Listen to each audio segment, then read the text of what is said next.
Good morning, everybody. I'm going to call this meeting of the Transportation, Finance, and Policy Committee to order. We have a quorum, and this is our Thursday, March 7th hearing. And all hearings are recorded and live streamed by House Public Information. This is not Thursday, March 7th. Sorry, the minutes are from Thursday. The minutes are from March 7th. Sorry about that.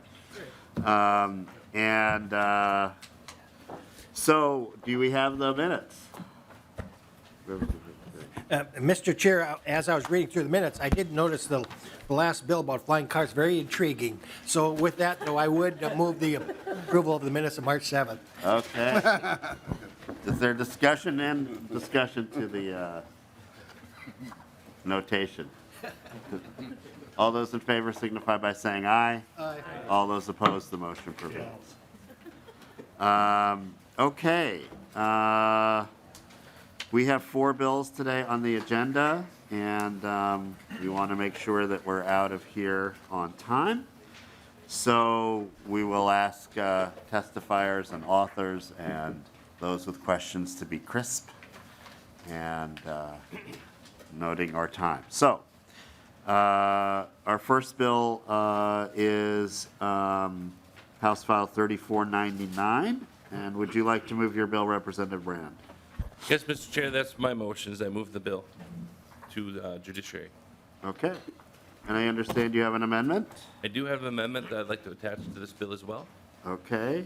Can you talk about the A1 amendment? Yes, Mr. Chair, the amendment, the A1 amendment that I have offered today includes another bill. We have kind of a situation going on where judiciary is starting to see a lot of civil penalty type bills going to their committee, and of course with deadlines coming up. The chair asked that we condense 2 bills into one for ease and efficiency. And so since they're both going to go to judiciary at the same time, and they're both related to locomotives and train engineers and that sort of thing, we're going to combine them. So this bill actually that's going to be amended onto the train link bill has a requirement for insurance, specifically a cost of $5 million. And of course, there's a penalty with that, civil action penalty as well. So that's the amendment. Okay, are there questions or discussion? Okay, all those in favor of the A1 amendment signify by saying aye. Aye. All opposed, the motion prevails. So to your bill as amended, Representative Brand. Thank you, Mr. Chair. I'd like to take a moment just to kind of frame today, because these bills all have to do with railroad safety in one aspect or another. I want to start by setting the tone that these bills are both public safety and also worker safety as well. As we discuss the merits of each, please consider that public safety and worker safety apply not to just our individual districts, but rather across the entire state. In 2023, train derailments increased by 13.5% in Minnesota. That means we are headed in the wrong direction when it comes to both public policy and worker safety in Minnesota. I believe that these bills will reduce the risk of environmental harm and that of potential endangerment to communities with rail lines passing through them. Now to the bill 3499.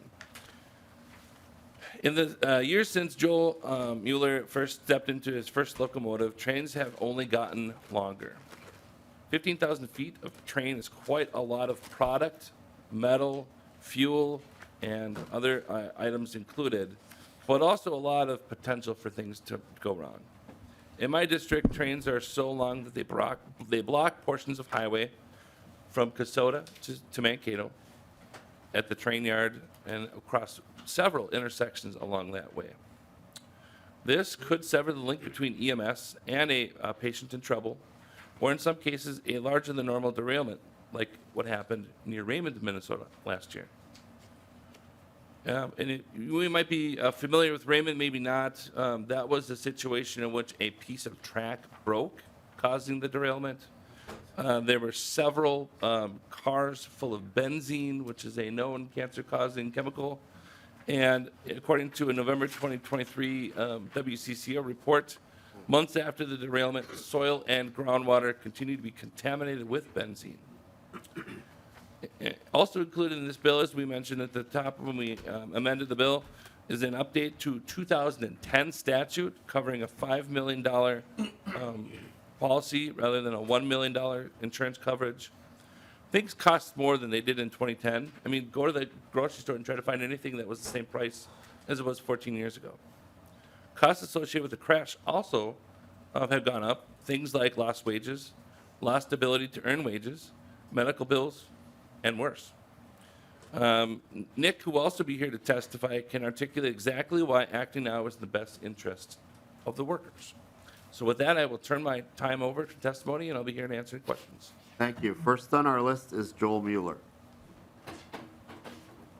Again, welcome to the committee, Mr. Mueller, and you can keep your remarks around the 2 or 3 minute time frame. That would be great.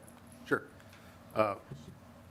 Chair Hornstein, members of the committee, I want to thank you for allowing me to speak today. My name is Joel Mueller, and I'm with the Brotherhood of Locomotive Engineers and Trainmen.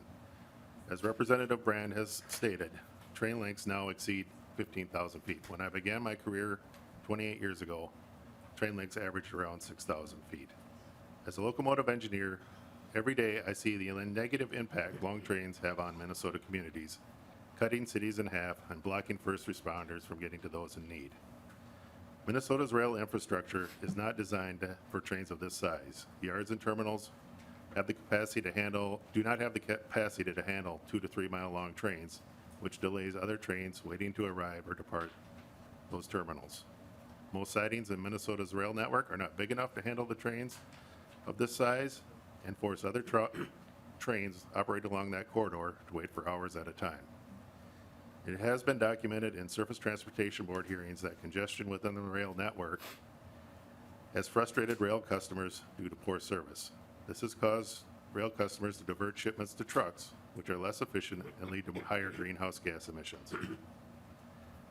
Locomotive engineers are also reporting higher failures of equipment due to the extreme forces that the rail equipment is under. Poor placement of distributed power locomotives have added to these concerns. After several derailments involving long trains, the Federal Railroad Administration issued 2 safety advisories highlighting concerns with train length and train makeup. These documents advise railroads to amend their antiquated policies regarding train makeup and improve training for new and experienced locomotive engineers.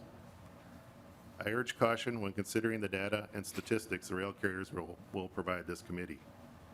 Training continues to be the bare minimum required under federal regulations. Train crews are often instructed to ignore company policies and procedures that take into consideration proper train makeup, allowing trains to depart their originating terminals that are not in compliance. When employees raise concerns of this practice, they face harassment and intimidation from railroad management. This tracks with news reports of the same experience railroad employees from other crafts, such as track inspectors and mechanical employees, have experienced. Considering railroads are struggling with a public image problem in regards to safety and derailments, one would think they would be actively pursuing solutions. Sadly, that is not the case. They are working hard to stop any congressional action or federal regulation. Railroad safety is stalled in Congress. The Federal Railroad Administration refuses to act on this issue. Following the Norfolk Southern derailment in East Palestine, Ohio, we have seen little action from rail carriers, the FRA, or Congress in the realm of rail safety. Do not be fooled by the carrier's argument that train length is federally preempted. This is the same argument we hear whenever we ask the state legislature to consider common sense railroad safety legislation. The Federal Railroad Safety Act is a relevant statute in the arena of train length, not the Interstate Commerce Commission Termination Act. The Federal Railroad Safety Act gives states broad authority to regulate railroad safety where the federal government falls short. Neither federal regulators If you nor could wrap Congress up, has made that would be helpful. Pardon me? Yeah, can you wrap up Oh, your sure. testimony? Yep. Sorry. The carriers' attempts to downplay risks posed by their operations cannot go unchallenged, especially when the stakes are so high. This is common sense legislation rooted in industry best practices and would have very little impact on the railroad's bottom line. I want to thank you again for the opportunity to speak today. Thank you very much for your testimony. Next, we have Nicholas Kadich. Mr. Chair, Yes. will you be asking Mr. Chair, would you prefer questions at the very end after testimony? Yes, Thank you. and that is why we want people to be very efficient in their testimony. So. Proceed, please state your name for the record and proceed with your testimony. Good morning, Chair Hornstein and committee members. My name is Nick Kadich, and I am the Minnesota Legislative Director for Smart Transportation Division, representing conductors, engineers, and yardmasters. And I'm kind of excited to be here for Railroad Day, so thank you for having me. The motor carrier language being added or added now to House File 3499 is pretty straightforward. Minnesota Statute 221.0255 is a great law protecting railroad workers. Some railroads have been encouraged by it since 2010 and moved into compliance voluntarily. But others boldly claim Minnesota law does not apply to them. This language adds enforcement penalties to the existing law in order to compel compliance from the offending railroad companies and raises a minimum insurance requirement to a more modern number. Railroad crews spend a lot of time in deadhead transportation, more than most people outside the industry think. This usually involves a railroad subcontracted crew hauling company. As railroads moved away from employing their own staff and vehicles to transport train crews, this statute became necessary to set a safety standard for what these contracted vehicles needed to be and the insurance requirements they had to carry. Railroad workers are not covered by worker compensation laws. They are part of the Federal Employers Liability Act, which is a fault-based system where an injured employee must sue the railroad and prove negligence. If an employee is injured while at work and the railroad did nothing wrong, the employee is entitled to nothing. This is why uninsured, underinsured motorist coverage is so important to us. The $1 million uninsured, underinsured motorist does not make sense in the year 2024, and it's a math problem. A crew van hauling a conductor, engineer, and a trainee, let's just say, is T-boned by a drunk driver who ran a red light. All the crew members in the van suffer career-ending injuries. The drunk driver was not insured. So here's the math problem. The engineer had 10 years to retirement, the conductor 20, and the trainee 30. At $75,000 a year, just the lost wages would be $4.5 million before we even consider the van driver or medical expenses. This insurance requirement protects railroad employees when they are passed off to the care of subcontractors by railroad companies. And I urge you to support this. Thank you very much. Thank you so much for your testimony. Appreciate it. Next, we have Amber Backus.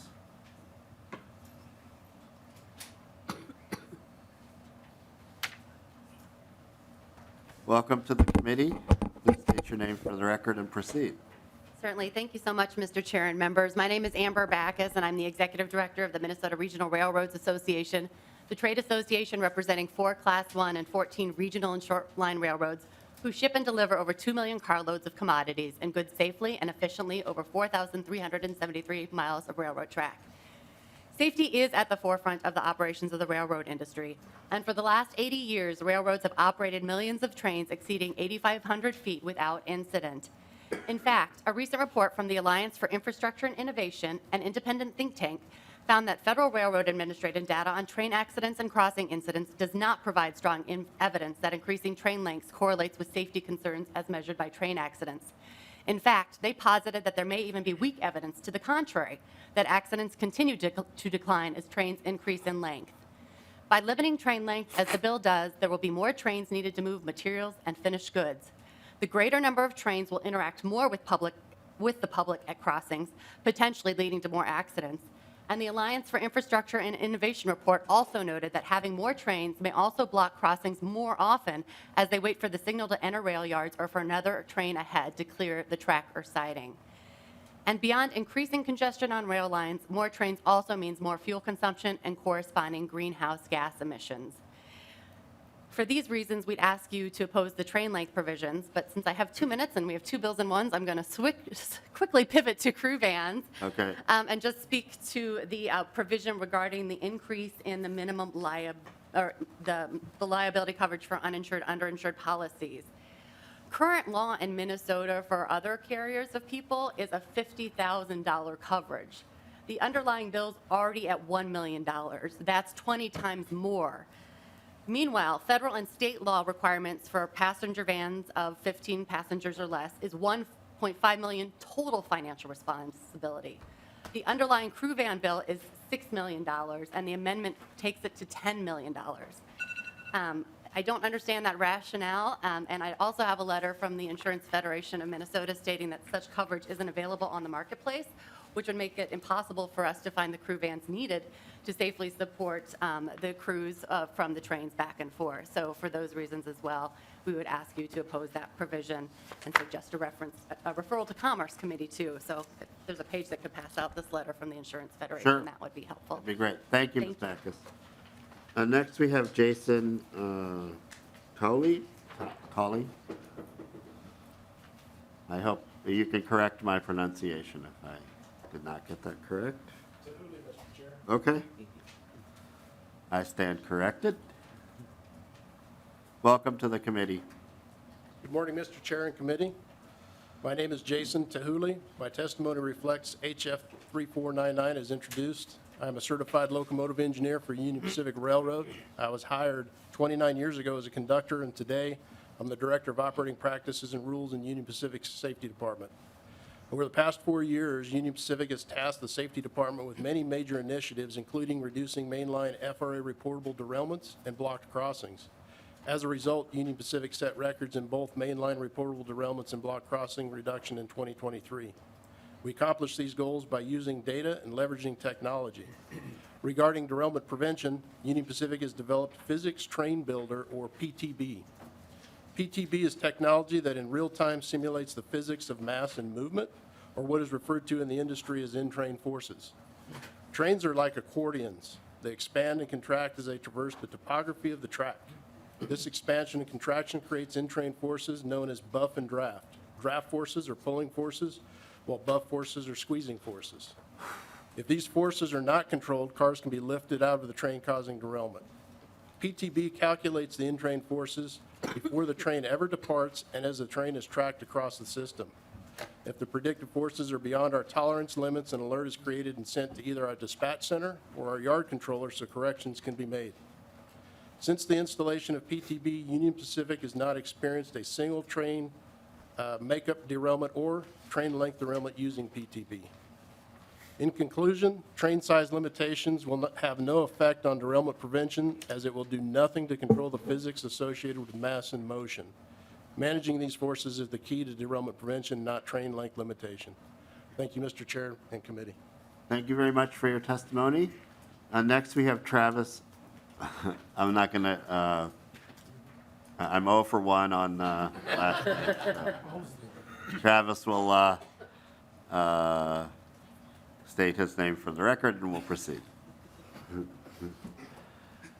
Thank you. My name is Travis Owsley, and I represent BNSF Railway Company, and I appreciate the opportunity to speak with you today about House Bill 3499 and why we believe it may be unenforceable under federal law. For over a century, railroads have been subject to what the United States Supreme Court has described as one of the most pervasive and comprehensive schemes of federal regulatory schemes. In 1887, Congress created the very first federal regulatory agency to regulate railroads. Today, 2 federal agencies are principally dedicated to regulating railroads: the Surface Transportation Board, which has exclusive jurisdiction over rail transportation and how carriers operate their networks, and the Federal Railroad Administration, which seeks to ensure nationally uniform standards governing railroad safety. The purpose of these agencies and the body of federal law they enforce is to promote interstate commerce by ensuring a fluid national network free from a confusing patchwork of state and local laws. I want you to imagine a freight train carrying essential goods like seed and fertilizer or chemicals necessary for water treatment. That train begins its trip in California and travels the country in accordance with federal safety standards, but stops short of Minnesota to remove cars to comply with Minnesota law. Shipments are delayed and track capacity is taken up by cars waiting for another train to get to markets in Minnesota. Inventories run lower, and Minnesota shippers incur greater expense to purchase or lease more cars to account for longer car cycles. This is the scenario that the Supreme Court had in mind when they ruled that state legislation mandating maximum train lengths was unconstitutional in 1945. Since then, no subsequent court ruling or congressional enactment has abridged this ruling. Indeed, the enactment of the Interstate Commerce Commission Termination Act of 1995 only reinforced this principle when it placed exclusive jurisdiction over rail operations with the STB. House Bill 3499 may be a well-intentioned effort by the state of Minnesota to address perceived safety concerns. However, it is also an effort by the state of Minnesota to regulate something that Congress and the courts have long said it may not, and therefore it would not withstand a legal challenge. Thank you. Thank you for your testimony. And finally, we have Larry Lloyd.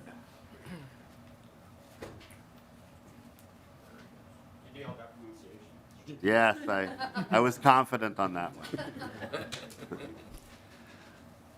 Good morning, Mr. Chairman, members of the committee. My name is Larry Lloyd. I'm with Canadian Pacific Kansas City Railroad. I'm here to discuss and highlight our opposition to File 3499. Safety is a core principle at CPKC and foundational to everything we do. Operating safely is fundamental to our decision-making at every level of the company. It drives our disciplined operating practices, our capital investment, and our company culture.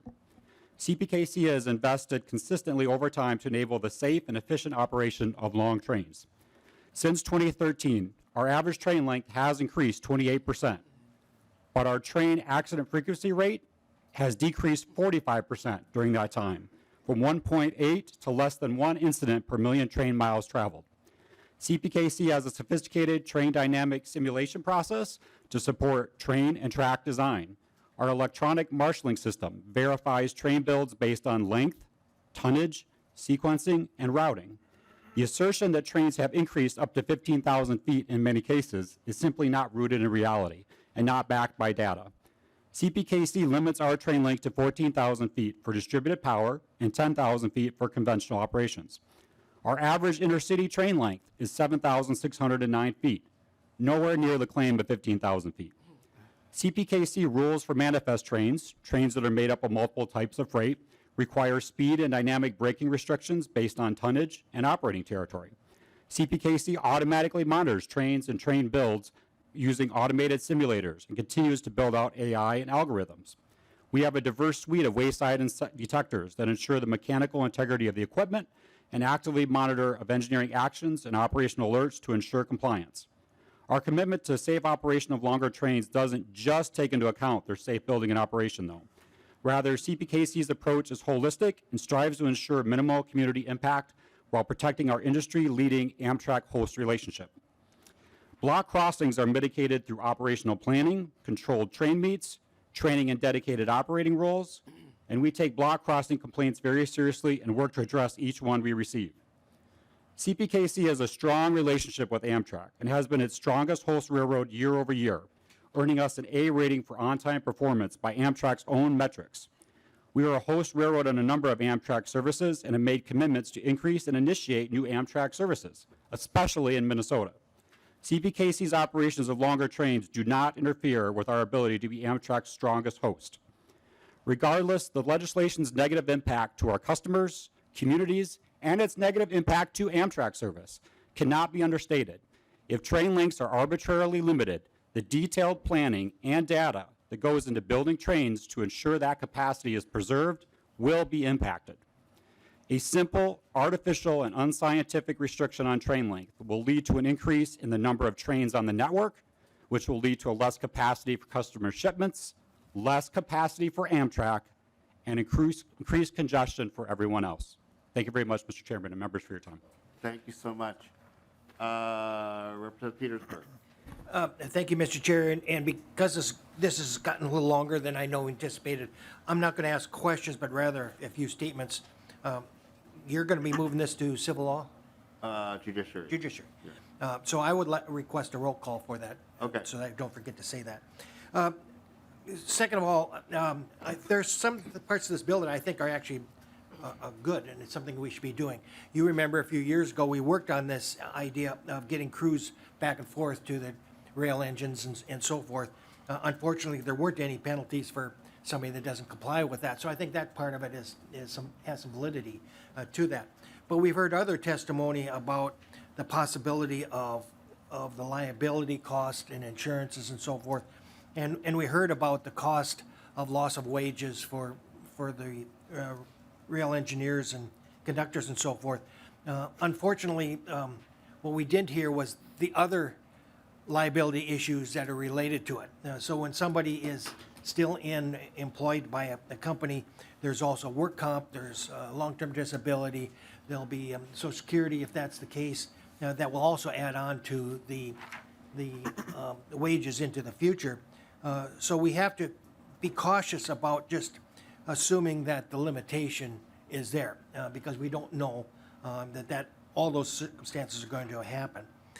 In regards to train lengths as well, one of the things that I'm very much aware of is all businesses, no matter who it is, even trucking firms, have gotten longer trailers, gone to double trailers, and we have gotten skill levels up to the point of dealing with them. But what we do know is that, generally speaking, any business is going to be very leery about adding more risk to themselves as well. And so if some of these longer trains, some of them may be empty, meaning that they're not actually carrying any more weight, they're just longer. Those are all things that we should be careful about dictating to a business that's controlling it, especially when we're understanding that this is a federal issue. It feels very much to me, this meeting, kind of directing and arbitrating between school board employee relations as well, between the unions and the school board, because it seems like this is more an issue that should be negotiated between the parties. And so I'm requesting a no vote because I don't think it's quite ready. I think we have a lot of issues that are beyond this, and I think the next committee is going to struggle with those same issues, so I would recommend a no. Thank you, Representative Petersburg. Representative Kraft. Thank you, Mr. Chair. So I would just like to get a comment on the point that was raised about this being federally regulated and we can't do this. First I've heard of that. Representative Brown. To understand that. Yeah, in preparation, I took a look at some of the laws surrounding preemption, and I know that in 1970, the federal government passed the Federal Railway Act, giving states broad authority to regulate railroad safety where the federal government falls short. And the federal government has not weighed in on train length yet. And so I want to make that abundantly clear that although there is preemption in certain cases, there's also a law in the books from 1970 saying that the states have the ability to do so if the federal government has not done anything to take action on these things. I do know that railroads, they've mentioned in their testimony about the preemption, and then also rail carriers in Minnesota, they're putting, honestly, we're talking about public safety again, so we're putting communities at risk when we're talking about these longer trains with more volumes of items. And so, although it is one of those questions where we talk about efficiency, and I understand everybody's trying to be more efficient over time, when we talk about logistics and moving things from coast to coast and from coast to the interior, it is important to note that there are limitations, and there should be limitations, I think. Thank you. I think we have a representative from the railroads, and then Representative Murphy, and then we'll do a roll call vote. Thank you, Mr. Chair, Representative. To provide a little more detail on the point about how federal law governs train length. Correct that there is not a statute specifically speaking to a maximum permissible train length. However, there is a U.S. Supreme Court directly on point on this issue, finding that state laws that seek to govern or limit train lengths is inconsistent and contravened by the Commerce Clause of the U.S. Constitution. Second, the Interstate Commerce Commission Termination Act of 1995, while it doesn't speak specifically to train length in it, it does empower the STB, the Surface Transportation Board, with exclusive jurisdiction over rail operations, including scheduling, train operations, et cetera. And so while there's not a direct conflict preemption point here, there is a point of jurisdiction that the only agency that could come in and sort of do this would be the STB, pursuant to the jurisdictional statute in the ICTA. Thank you. Okay. Representative Murphy. Thank you, Mr. Chair. I just wanted to comment, there's a couple people talked about the safety already being there. The technology is following us too, so that's important. But something that no one's really talked about is just the change to commerce. So I deal in agriculture. When it comes to grain and fertilizer, those are times of the year that we need to have the ability to move masses. And I see this as being a huge negative impact for agriculture. And even our energy, a lot of our energy follows the same uses trains to be transported. And I think those could have an impact negatively on consumers. So I just want to make that point. thank you. And a final comment, Representative Petersburg? Thank you, Mr. Chair. I think that was taken care of. I believe there was case law in regards to an Arizona law that tried to prohibit train length that was struck down by the Supreme Court as well. Thank you. Okay. Representative Brand, would you like to renew your motion? Representative Kraft. Mr. Chair, so are these kind of issues things that they'll delve into more in judiciary? Yeah. Okay. Some of the ones around preemption, et cetera. Okay, thank you. Okay, Representative Brand. Yep, to your motion. I renew my motion to bring this bill forward to judiciary. I ask for a green vote today for more than just public safety, but also for worker safety as well. So the motion is to have House File 3499 as amended be re-referred to the Judiciary, Finance, and Civil Law Committee, and there is a roll call having been requested. Chair Hornstein. Aye. Chair Hornstein, aye. Vice Chair Tabke. Aye. Vice Chair Tabke, aye. Lead Petersburg. No. Lead Petersburg, no. Representative Brand. Aye. Representative Brand, aye. Representative Elkins. Aye. Representative Elkins, aye. Representative Fogelman. No. Representative Fogelman, no. Representative Hudella. No. Representative Hudella, no. Representative Cagle. Aye. Representative Cagle, aye. Representative Kraft. Aye. Representative Kraft, aye. Representative Murphy. No. Representative Murphy, no. Representative Nelson. Aye. Representative Nelson, aye. Representative Norris. Aye. Representative Norris, aye. Representative Olson. No. Representative Olson, no. Representative Sensimura. Aye. Representative Sensimura, aye. Representative West. No. Representative West, no. Mr. Chair, the ayes are 9, the nays are 6. Okay, thank you very much. You're on your way to Judiciary. Thank you. The next bill on the agenda, the next bill on the agenda is House File 3798, also Representative Brand. Yeah. This bill, it looks like you are referring to the General Register. Yes, that's my motion for this piece of legislation. This is one going to 91. Proceed. Okay, thank you. So in the event of a release of oil or another hazardous substance, a railroad company would be required under this bill to report the incident immediately to the fire department through a 911 emergency service. Previously, what's written now is that the railroad company would have to locate the specific fire chief for that jurisdiction, probably Googling it or whatever, however you would do it in an emergency real quick, and actually would, in process, slow things down instead of speed them up. So when we're talking about a situation where there is a derailment, time is of the essence, and I would ask for a green vote on this bill, and I would turn it over to anybody that wants to testify on this bill. Anyone from the audience that wishes to testify? We didn't get anyone ahead of time, but, okay. We'll have quick audience testimony and then Representative Petersburg.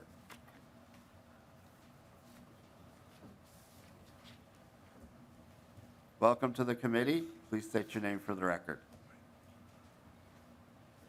Thank you, Mr. Chair. I'm Daniel Cryer. I'm the State Fire Marshal, and I want to thank Representative Brand for authoring this bill. So this was some information we received in my office.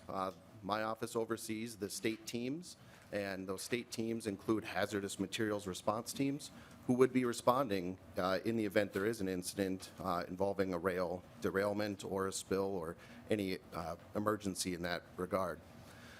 Input from the emergency managers for the railroad companies has asked that they'd like a more efficient way. So they'd like to be able to make contact to the emergency responders, but it's a lot easier to route it through the PSAP, the 911 dispatch center, versus having to have a long list of who's the fire chief in every community and who's the emergency manager in every community. So this proposal is going to look to create that efficiency and to make sure that there's timely response for an emergency. Thank you. Thank you very much. Representative Petersburg. Thank you, and Representative Brand, we're on the same page on this one. So this is a great opportunity. During an emergency, we would love to have the railroads be having to deal with the emergency itself rather than having to track down everything. 911 has the experience to do so. It's a good bill. Thank you. Thanks, Representative Petersburg. Any further discussion? Okay. Would you like to renew your motion? Yes, I renew my motion that this bill go to the general register where we can pass it off on the floor. And I would say, just as an added thing, please sign on. Make this bill bipartisan. This one is one that I think everybody wins. Okay. Any further discussion? Seeing none, all those in favor signify by saying aye. Aye. Aye. All those opposed? Motion prevails. Thank you very much. Next, we have House File 4356, Representative Rand. Yes. So this bill is a little bit of a different change in, and I'm sure, conversation as well. And This one is being legislation. moved to Ways and Means. Yes, I'm sorry. I make the motion that this bill be moved to Ways and Means. Okay, proceed. This legislation creates a definition for yardmaster. Right now, there's no current statute recognizing yardmaster as a profession, and also creates a length of shift parameters. So I know that this conversation will go something like this at some point today. We'll be talking about this being a way that we are going to get between bargaining rights, collective bargaining rights of the employees and the train companies that operate in the state of Minnesota. But I will say that this job, this classification of job, is a very important job. In the event of emergency, yardmasters are the point of contact for EMS and first responders.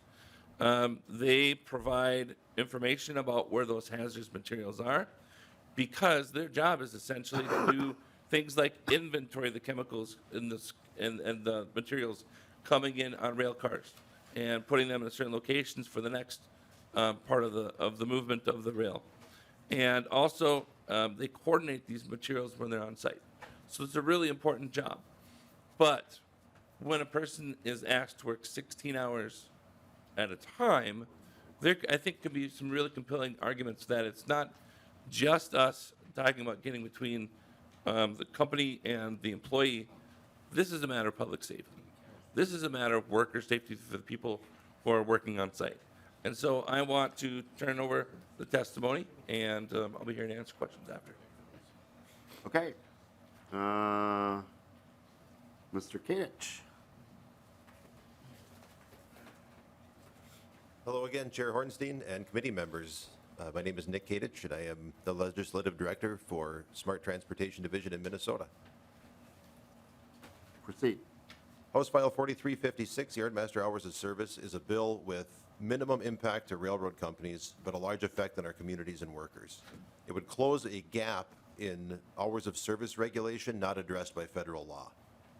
Yardmasters are employees who control all aspects of a rail yard. They also coordinate with first responders and are the point person in the event of an accident. They are very busy on the phone, answering emails, texting, and on the railroad radio. Since train crews are not allowed to carry cell phones, the radio is their only way to communicate and must be monitored at all times. It's a busy job. It's always been a busy job. As technology has advanced, yardmasters have seen a change in duties, but not a reduction in workload.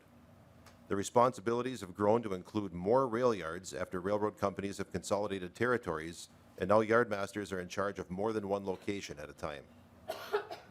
So now we kind of know how busy and stressful the job is. Let's talk about the real risk to our state. Our communities and cities are built around rail yards. They're at the heart of small towns like Waseca and Proctor, and strung out through Minneapolis and St. Paul. Within these rail yards, you can find any commodity transported through our state, including the hazardous ones. In the event of any kind of accident or incident in a rail yard, the yardmaster directs the emergency response and communicates with all the people working in the rail yard to get everyone to safety. They alert the town or city to the danger, which can involve chlorine, anhydrous ammonia, or non-odorized propane. When a yardmaster is working a regularly scheduled 8-hour shift, this isn't an issue for them. The problem and driving force behind this bill is the yardmasters are being forced to work unplanned and unscheduled 16-hour or more shifts for multiple days in a row. My members are telling me how concerned they are about their abilities to react properly and do their job when fatigued like this. Staffing cuts by railroad companies have put them in a position where they can't cover all their yardmaster shifts. If one person goes on vacation, attends a company meeting, or calls in sick, it can force this 16-hour scenario to play out. It's widely accepted in the transportation industry, from planes to trucks to trains, that 12 hours is the maximum anyone should work in a safety-sensitive position. I do want to touch real quick on railroad collective bargaining.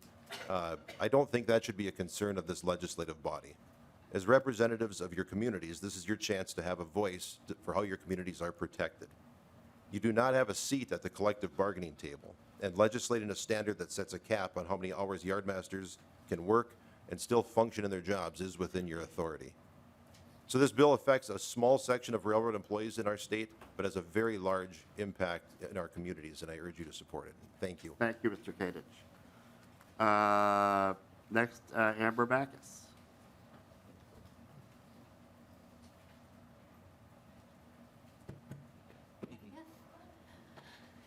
Thank you Welcome back. again, Mr. Chair and members. Amber Backus on behalf of the Minnesota Regional Railroads Association. When Mr. Kudich brought this bill to our attention, each railroad checked internally, as none had heard complaints about yardmaster schedules. In fact, several received the opposite reaction, that the yardmasters appreciated the opportunity to earn extra income through optional overtime. And let me stress that again, optional overtime. The railroads can't force anyone to work overtime. And we agree that these positions are very important in running a railroad, but they are not directly involved in the movement of trains along the rail line, which is why current federal hours of service laws do not include them. The yardmaster is acting as a conduit, working from an office and transferring directions and instructions from management to the employees on the ground. In many cases, yardmaster tasks are shared with multiple management employees, ensuring the efficient operations of our rail yards. However, if a yardmaster were to engage directly in an activity on the ground that involves the movement of a train during their shift, the federal hours of service would apply. But unlike ground service employees, the vast majority of yardmasters work a set shift with set days off, reducing fatigue concerns.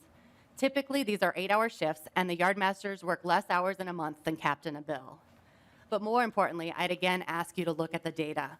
An FRA study found that 99.8% of all train accidents were attributable to personnel other than yardmasters, and of the 0.2% attributable to yardmasters, 0 were proven to be related to fatigue.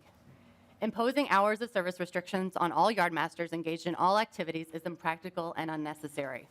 Work schedules and hours of work are already addressed in current regulations and railroad collective bargaining agreements. This bill would not increase the safety or efficiency of our railroads. Instead, it would force railroads to hire excess people who would only be used intermittently, which is a challenge in this labor market. And for these reasons, we'd ask you not to support the bill. Thank you. Thank you for your testimony. And next, we have Travis Owsley.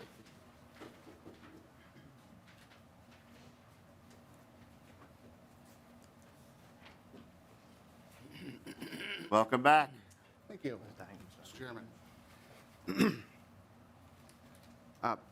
So the first federal hours of service laws for railroad employees were enacted by Congress in 1907, and hours of service has been governed by federal law since.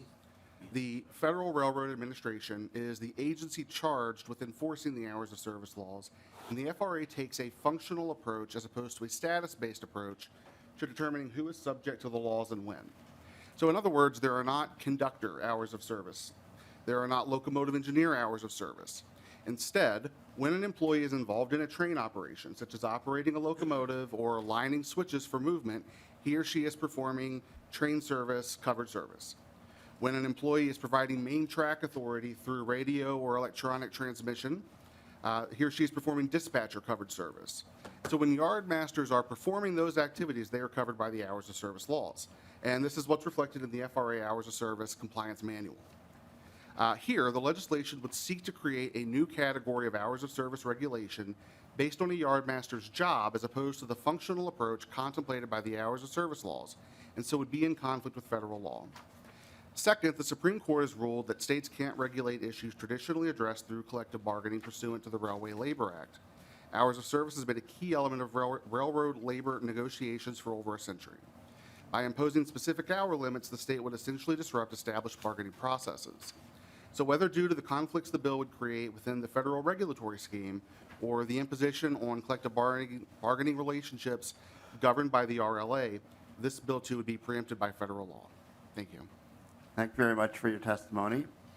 And that concludes our testimony, unless there are other members of the audience. Member discussion, Representative Petersburg. Thank you, Mr. Chair. And this question is to anybody that might know the answer, but I believe it's true that the hours of service for yardmasters is negotiable through labor contract negotiations. Is that correct? Mr. Kadich.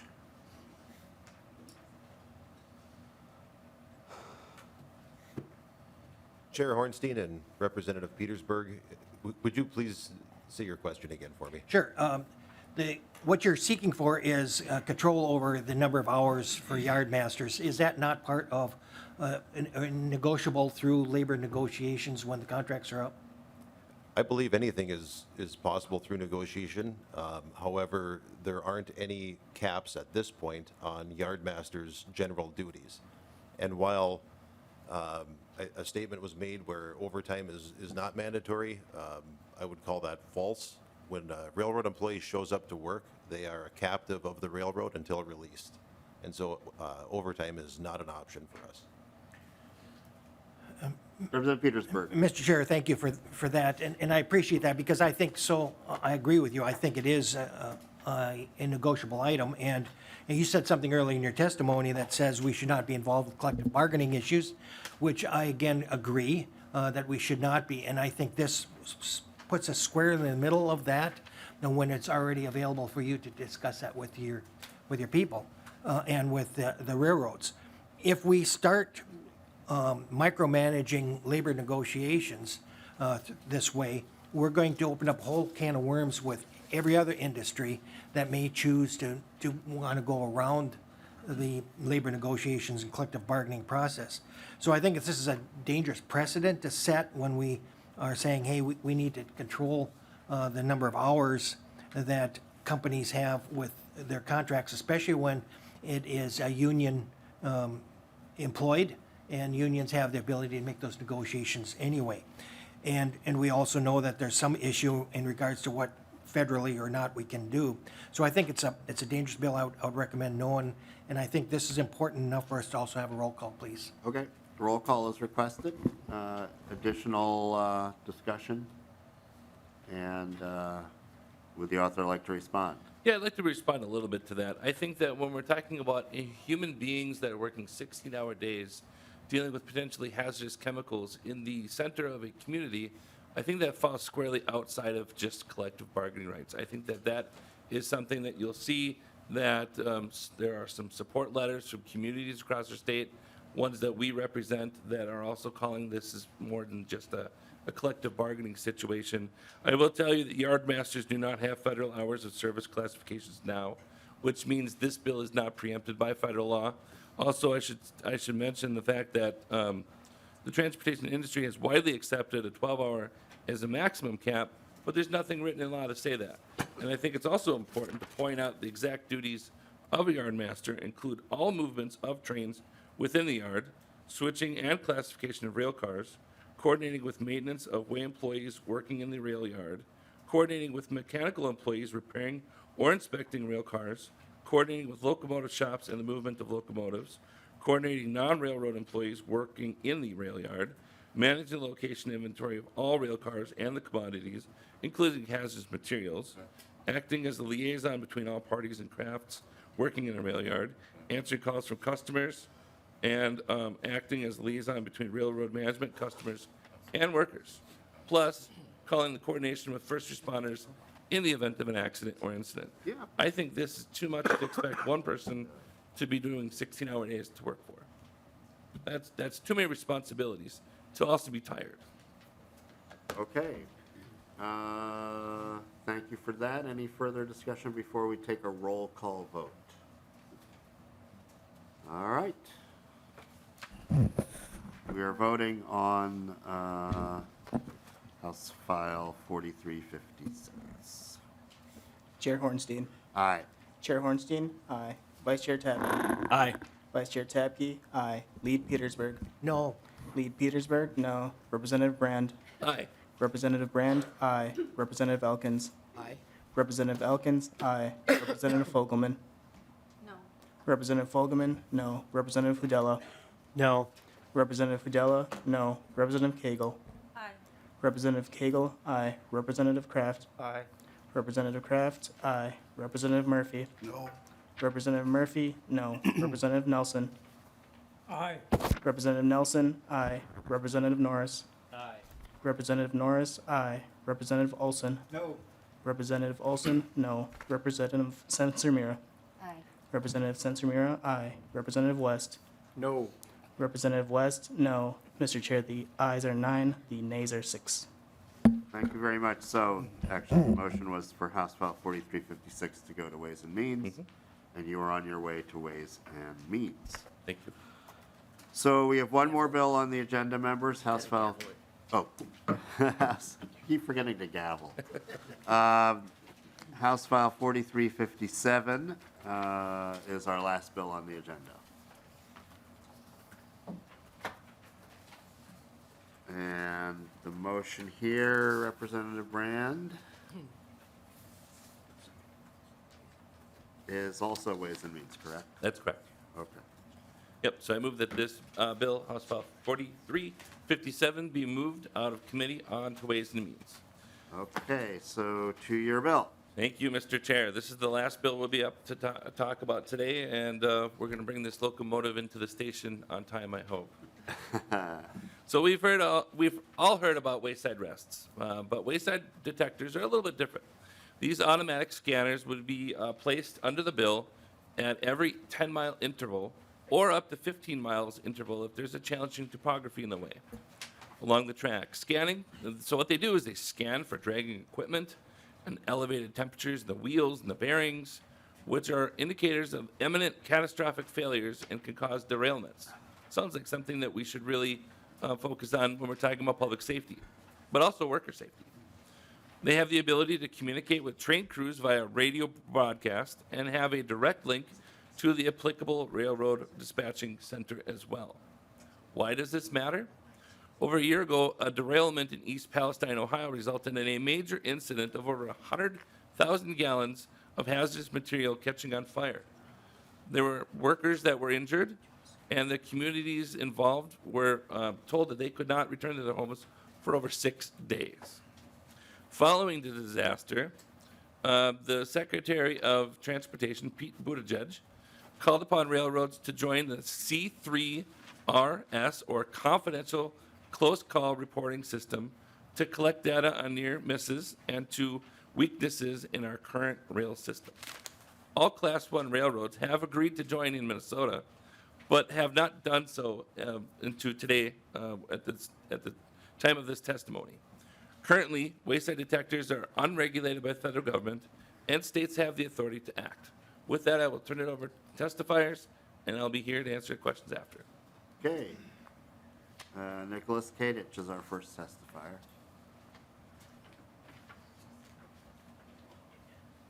Hello again, Chair Hornstein and committee members. Nick Kadich with Smart Transportation Division, representing conductors, engineers, and yardmasters. I'm happy to testify in favor of House File 4357, Wayside Detector Systems. Following the derailment in East Palestine, Ohio, there's been a great appetite to enhance rail safety in this country, especially where railroads intersect our communities. Wayside detectors are essentially a continuing safety inspection happening every time a train passes, checking for defects known to cause derailments. This continuing inspection has become more important as we see mass layoffs of the experienced inspectors and their duties placed on train crews who are only trained to perform a fraction of the requirements FRA places on mechanical employees. When notified of a defect, the train crews safely stop the train at a location not blocking public road crossings and inspect the defect from the ground. This traditionally means the conductor walks back with some basic tools and reports their findings to the railroad dispatching center. The defect is either repaired in place or the car removed from the train. So within this bill are two very key pieces. First, the requirement for railroads to place and maintain wayside detectors, making the current optional program mandatory. Second, the bill requires the train be stopped and inspected. The current railroad practice is to keep the trains moving and then inspect at a forward location, which can mean well over 100 miles of running a train through communities with a known defect. This practice by the railroads is a key driver why this bill is so necessary. Detectors that are ignored are useless, just like taking the batteries out of your smoke alarm. Wayside detectors in this bill do more than prevent derailments. A warm wheel may also indicate a sticking brake, which is a very easy repair for a train crew. This sticking brake is not likely to cause a derailment, but can easily set fires along the railroad tracks, which, as we've seen in dry weather, can spread out of control quickly. Stopping to inspect the train and repair defects like this should be required of railroads to protect the public and our Minnesota landscape. This style of detector was advertised by railroads as a way to replace train crew members previously riding in a caboose, observing the train from the rear for smoking wheel bearings or other defects. This has not been lived up to by railroad companies, and in places where there was success, the decision by railroads not to stop and inspect their trains for defects is a literal disaster waiting to happen. Statements made by railroads about what they're working towards should be treated with caution. I would say they are still working toward implementing the original detector plan 40 years later and have come up short. And I ask you to support this bill. Thank you. Thank you very much for your testimony. Next, we have Amber Backus.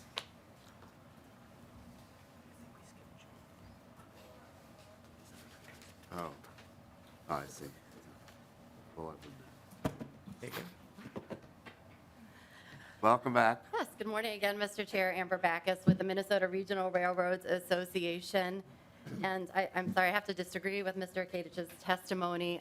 The events in East Palestine were incredibly tragic, and the railroads did take an intense look at the detector system, and there's now a new standard in place where they're reviewing 150 different algorithms from all different kinds of detectors to figure out when a train should be stopped. And maybe that's one of the initial shortfalls of this bill. We do have thousands of data-driven detectors across Minnesota, but they use 12 technologies, including temperature, acoustics, sonics, machine vision systems. And all these technologies together enable precise identification of equipment defects and are selected in place based on the most effective type for each location. The bill before you requires installation of 2 specific types of detectors using an arbitrarily chosen mileage standard. There is no data behind this approach. Mandating specific detectors in arbitrary locations diverts resources from strategically placing detectors where they're truly beneficial. This will prevent railroads from investing in new technologies with potentially greater safety benefits, meaning the bill. And then furthermore, the bill requires all these mandated detectors to be installed in less than 9 months' time. The regional and short line railroads do not have the capital to fund these installations and will need to raise prices on crop fertilizer, ethanol, and other customers to cover the cost of this mandate. And there is a letter in your packets from impacted shippers concerned about this. Additionally, the tight time frame will disrupt current freight movement on all railroads and add delays for Minnesota's agribusiness, mining, and manufacturing as they move their products to global markets. And with me today, we have representatives of all the railroads, the short lines, and the class ones who will speak to the unintended consequences of mandating this arbitrary standard, the increased costs for railroad shippers, and the conflicts with federal law and regulations. MRRA members are happy to work with you on solutions to address specific safety challenges, but an arbitrary requirement that diverts resources from data-driven and proven responses is not in anyone's best interest, and we'd ask you to oppose this bill.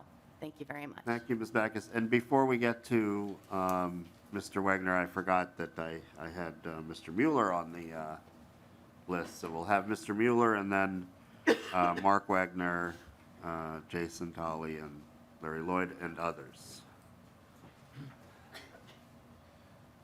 Morning, Chair, members of the committee. Joel Mueller with the Brotherhood of Locomotive Engineers and Trainmen. I'm not going to reiterate any more about East Palestine. We all know what happened there. What I would like the committee to understand is that while the railroads are claiming that they're setting a baseline of 15 miles between installed defect detectors, it's important to note that they're not hitting that baseline. There's a rail corridor across southern Minnesota that is a primary route for shipping ethanol. It's 108 miles long. There's only one Wayside defect detector along that entire route. This is a huge gap in safety along that corridor. Also within the industry, we have heard the rail carriers discussing trending analysis rules, absolute temperature requirements, but this information is not available to the employees in the field. We're often left unaware when a wheel in their train is trending hot. According to the NTSB preliminary report regarding the East Palestine disaster, the wheel that caused the derailment registered a temperature of 103 degrees above ambient temperature at a Wayside defect detector 20 miles prior to the accident. The crew never received any notification of this. This is far below the 170-degree stop and inspect standard the industry says they're using. Again, I will reiterate, the railroads are actively working to ensure the federal government does not act on this issue. While the Federal Railroad Administration has established a Railway Safety Advisory Committee to consider regulation on wayside defect detectors, no action has been taken. Final rulemaking is likely years away. This bill is a step in the right direction to the common sense railroad safety that protects workers, the environment, and the communities. And I want to thank you again for allowing me to speak. Thank you for your testimony. Next, we have Mark Wagner.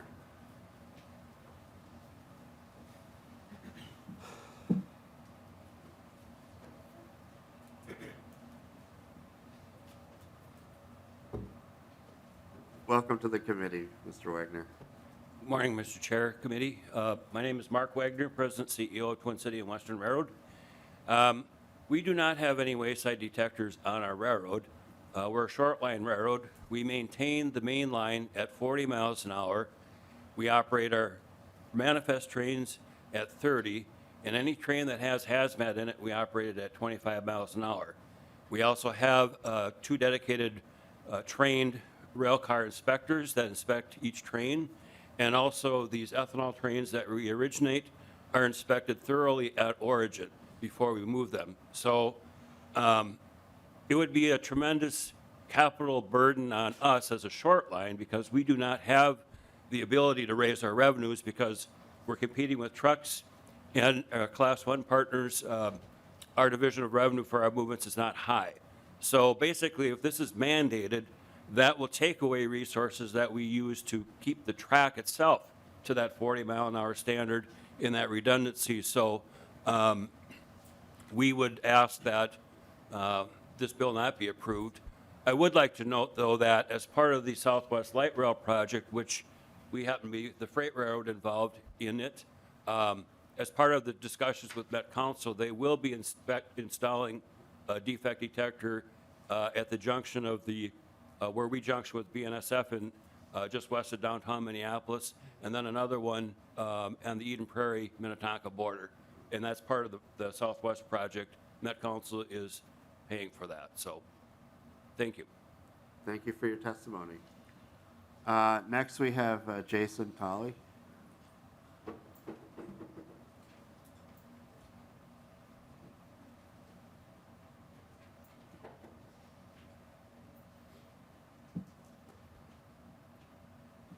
Morning, Mr. Chair, Committee. My name is Jason Tahuli. I'm the Director of Operating Practices and Rules at Union Pacific Railroad. I would like to thank the House Transportation Committee for the attention on rail safety, though I rise in opposition to House File 4357 regarding wayside detector systems.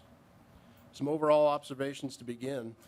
As technology has advanced, so have incredible leaps in the rail industry's safety performance. Since the early 1970s, accident rates have fallen 80%. The Union Pacific team since 2004 has reduced employee personal injuries by 36%, and we have reduced derailments by 15%. While these reductions are due in large measure to the diligence of the company's hardworking employees, technology has aided in this advancement. Wayside detector technology of various types such as hot bearing, acoustic bearing, hot wheel, dragging equipment, high-wide, even radiation detectors have been deployed across the system for decades voluntarily by the industry. Each year, more are installed, such as the 80 to 100 hot bearing detectors being installed this year at Union Pacific. Union Pacific's averages less than 17 miles between detectors. Railroads and the Federal Railroad Administration have agreed to install additional detectors to achieve an average of 15 miles. By 2025, Union Pacific will have slightly less than 15 miles between detectors, within range of the policy proposed, but the proposal to publicly disclose device locations and functional details competes with transportation security priorities. Referencing the subject of defect notifications, Union Pacific has a robust rules and procedures in place for how a crew should respond to alerts from wayside detectors. When a detector has provided notification, a UP mechanical responder on the ground will make the safest overall decision if repositioning a car is needed to safely perform the repair. For example, if it's stopped on a bridge or in a tunnel. Flexibility should be allowed to move the defective car to a safe location for immediate repair. In conclusion, the bill would require railroads to install wayside detectors on their networks at intervals that the state of Minnesota has dictated.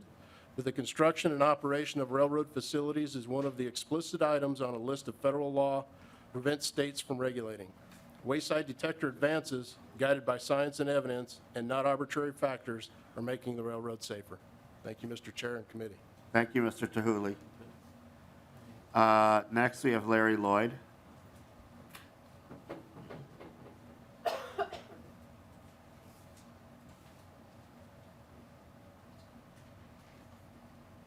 Good morning, Mr. Chairman, Morning. members of the committee. Welcome back. Yep, thank you so much. So again, I'm Larry Lloyd on behalf of Canadian Pacific Kansas City Railway. I want to express our concerns with file 4357.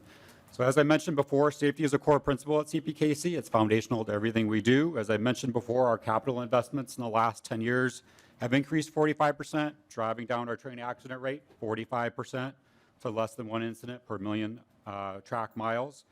We also reinvest about 20% of our revenue back into the business every year, and 60% of that is directed exactly towards safety and replacement initiatives that ensure our network remains safe and efficient. It is with that industry-leading safety record and fine eye towards significant capital investment and innovation that we oppose 4357. Mandating specific types of detectors in arbitrary locations demonstrates that there is no science, engineering, or understanding of railroad safety infrastructure behind this legislation. CPKC uses a variety of technologies to predict and prevent incidents. Our suite of diverse wayside detectors, nearly all fielded voluntarily, includes acoustic bearing detectors, broken rail detectors, dragging equipment detectors, hot box detectors, trunk hunting detectors, wheel impact load detectors, and wheel profile detectors. CPKC's investment in wayside technology over the past 2 decades exceeds $200 million. And the key with all those detectors is the vast majority of them are predictive, not reactive, unlike the detectors that are in this bill. CPKC monitors detector performance using a series of automated rules. Those rules are dependent based on our various suite of detector types, something that 4357 again does not take into account. The result is that CPKC's wayside detectors are extremely effective at finding defects. Our remote safety inspection process uses a combination of in-office remote safety inspectors, train inspection portal systems, wayside detectors, and advanced algorithms. The RSI process does not eliminate the human inspector from the visual inspection. In fact, over the past 7 years, CP has hired almost 200 additional full-time qualified railcar inspectors to advance repair. Our remote safety inspection process greatly assists those employees in doing field-based inspections and identifying defects. The process has resulted in this. 93% of defects for rolling bearing detectors, for rolling bearing defects, are detected in advance. 85% of all air brake defects related to repairs are driven by our cold wheel detectors.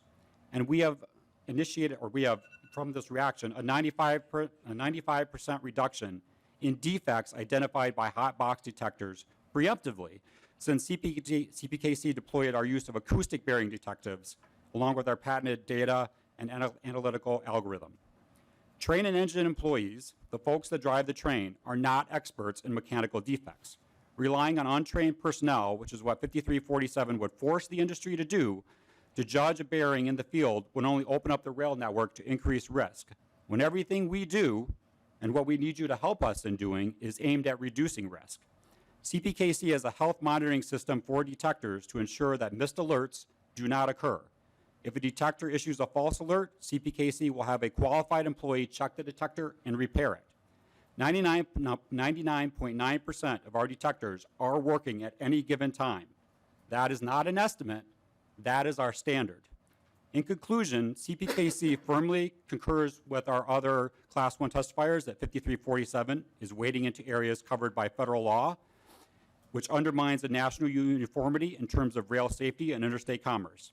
If passed into law, 5347 would unnecessarily handcuff CPKC's implementation of rail safety measures that have always been and need to continue to be specifically tailored and responsive to the varying situations and dynamic environments that our industry encounters 24/7, 365. With that, I appreciate again your time. Thank you, Mr. Chairman. Thank you so much. Do we have any further testimonies? Travis Owsley.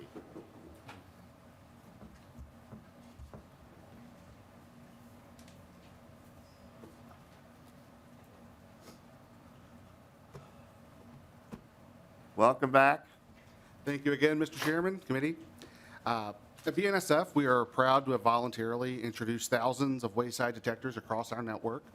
The detectors and our continued focus on safety is working. In 2023, BNSF had our safest year ever with our lowest injury frequency rate in the company's 175-year history. Our work in safety is never done, and we are committed to continuous improvement in safety, including in building out and refining our detector network. Even so, and apologies for sounding like a broken record here, but the bill does raise concerns in that it conflicts with federal law.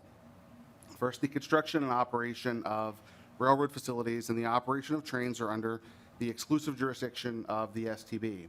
And second, the FRA already enforces a comprehensive body of regulations concerning the inspection and operating condition of rolling stock. Moreover, as my colleague from the BLET mentioned, the FRA is actively evaluating the issue of wayside detectors within its Railroad Safety Advisory Committee. What the RSEC is the FRA's means of collaborative rulemaking in which it brings in input from all stakeholders, railroads, the labor organizations that represent railroad workers, state rail safety agencies, and equipment manufacturers. The RSEC has been charged with developing recommendations for regulations and technical standards governing wayside detectors. So in short, the FRA has fully occupied the space concerning rail equipment health, and any state regulation in this regard would only conflict and confuse the nationally uniform scheme of regulation governing this area. And that is why we believe this legislation would also be preempted under federal law. Thank you. Thank you. Thank you. Is there anyone else that wishes to testify? Representative Petersburg. Thank you, Mr. Chair. And this, again, is another situation where I think the industry actually knows better than the legislature on how to protect themselves. And we're hearing all sorts of different anecdotal information about it. And I, for one, am just as important, feel just as important about the safety of everybody around. And yet, we are developing technologies that go far beyond what we had years ago. Matter of fact, even personnel is becoming more and more specialized in what they are doing and responsible for, as indicated by the fact that people on the ground have a lot more opportunities to register and develop analysis based upon many different detectors, not just these wayside detectors, so that they may be very much better able to understand what is going on. However, I also agree that better communication is always important. And I would think that even having the person up in the rail engine, train engine, being aware of what's going on would be helpful. And so, I think there's a lesson to be learned there that transparency and information is also a benefit for us to move that forward, and I think that's important too. However, putting an one-size-fits-all based upon just an arbitrary figure for where these are put is something that I think we should stay away from and allow the industry to actually determine what is the best for that and not just creating something out there. So I would certainly recommend that this continue to be worked on, but I know it's moving forward, and I'm going to ask for a roll call on this one too. Okay. Chair. Roll call is requested and granted. Are there other comments? Questions? Representative Brandt. Yeah. Well, thank you for the robust testimony and robust conversation today about this bill. I think I would say a couple things about track detectors is that these will also help in the detection of and hopefully the stop of wildfires. And I know that we had a wildfire just east of where I serve, where I live, and I think Representative Petersburg's district was about a 1,000-acre wildfire, and it wasn't caused by a railroad, but it's important to note that firefighters, and especially in my area of the world, do not have wildland fire training. And as a result, there were some injuries that happened because firefighters are being asked to participate in wildland fires. They don't necessarily have the training or the tools to do it, They're just doing what they can to protect human life and also buildings and structures, that sort of thing. I think as we start getting closer to drier climate conditions in Minnesota, the incidence of more wildfires is likely. And so I think this is another opportunity for us to do better for our state. We heard testimony today, one track detector for 108 miles. Some tracks have no detectors. I think that we can do better and we should do better, and this is an opportunity to do better, both for public safety and for worker safety. So with that, I ask for a green vote. Thank you. Any further discussion? Okay, roll call vote. So this is the motion that House File 4357 be referred to Ways and Means.